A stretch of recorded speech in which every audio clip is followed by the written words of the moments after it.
अच्छे लोगों के साथ हमेशा बुरा क्यों होता है? वहीं जो लोग बुरे कर्म करते हैं और अज्ञान की राह पर होते हैं वो खुशहाल दिखते हैं। श्री कृष्ण ने इसका जवाब गीता में दिया है। आपने महसूस किया होगा कि जो लोग अच्छे कर्म करते हैं वो परेशान रहते हैं, वहीं जो बुरे कर्म करते हैं वो खुशी से रह रहे होते हैं।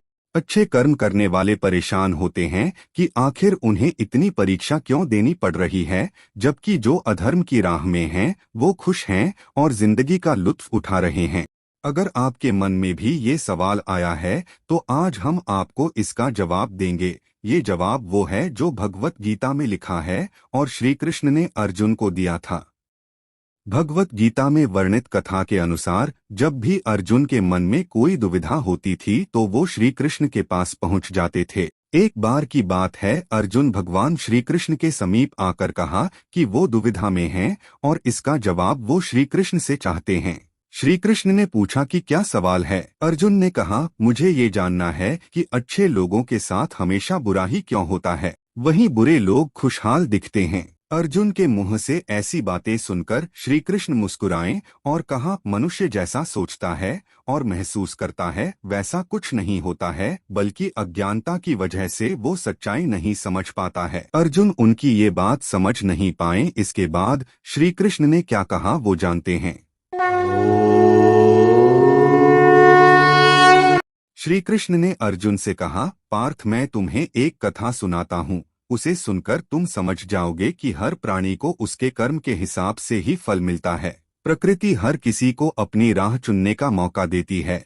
अब वो मनुष्य की इच्छा पर निर्भर करता है कि उसे धर्म की राह चुननी है या अधर्म की।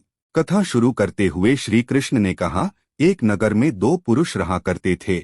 एक पुरुष व्यापारी था जिसके जीवन में धर्म की बहुत महत्ता थी। वो पूजा पाठ में यकीन रखता था। वो हर रोज मंदिर जाता था और दान धर्म भी करता था और हर रोज भगवान की पूजा करता था। वहीं दूसरा पुरुष बिल्कुल विपरीत था। वो हर रोज मंदिर तो जाता था लेकिन पूजा करने नहीं, बल्कि मंदिर के बाहर से जूते चप्पल चुराने। उसे दान और धर्म से कोई लेना देना नहीं था। समय बीतता गया और एक दिन बहुत जोर की बारिश हो रही थी। इस वजह से मंदिर में पुजारी के अलावा कोई नहीं था। जब दूसरे पुरुष को पता चली तो उसने कहा कि ये सही मौका है मंदिर का धन चुराने का। पंडित से नजर बचाकर उसने मंदिर का सारा धन चुरा लिया।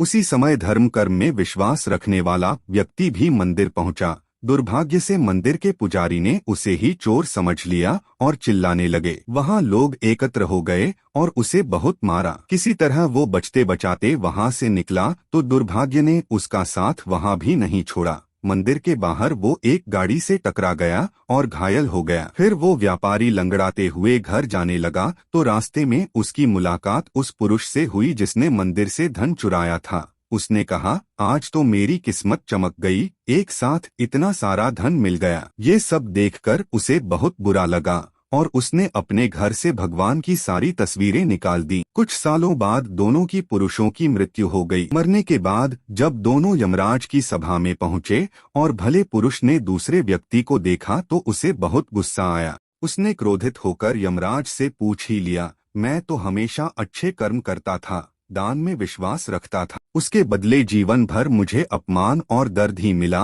और इस व्यक्ति को नोटों से भरी पोटली। आखिर ऐसा भेदभाव क्यों? इस पर यमराज ने कहा, पुत्र, तुम गलत समझ रहे हो। जिस दिन तुम्हारी गाड़ी से टक्कर हुई थी वो दिन तुम्हारे जीवन का आखिरी दिन था, परंतु तुम्हारे अच्छे कर्मों की वजह से तुम्हारी मौत सिर्फ एक छोटी से चोट में बदल गई। तुम इस दुष्ट व्यक्ति के बारे में जानना चाहते हो? दरअसल इसके भाग्य में राजयोग था, मगर इसके कुकर्मों और अधर्म की वजह से वो सिर्फ एक छोटी सी धन की पोटली में बदल गया। कथा सुनाने के बाद श्री कृष्ण अर्जुन से कहते हैं, पार्थ, क्या अब तुम्हें तुम्हारे सवाल का जवाब मिल गया? ऐसा सोचना कि भगवान तुम्हारे कर्मों को नजरअंदाज कर रहे हैं, ये बिल्कुल भी सत्य नहीं है। भगवान हमें कब क्या किस रूप में दे रहा है मनुष्य को समझ में नहीं आता है, मगर आप अच्छे कर्म करते रहें तो भगवान की कृपा हमेशा बनी रहती है। इसलिए अपने अच्छे कर्मों को बदलना नहीं चाहिए, क्योंकि उसका फल हमें इसी जीवन में मिलता है।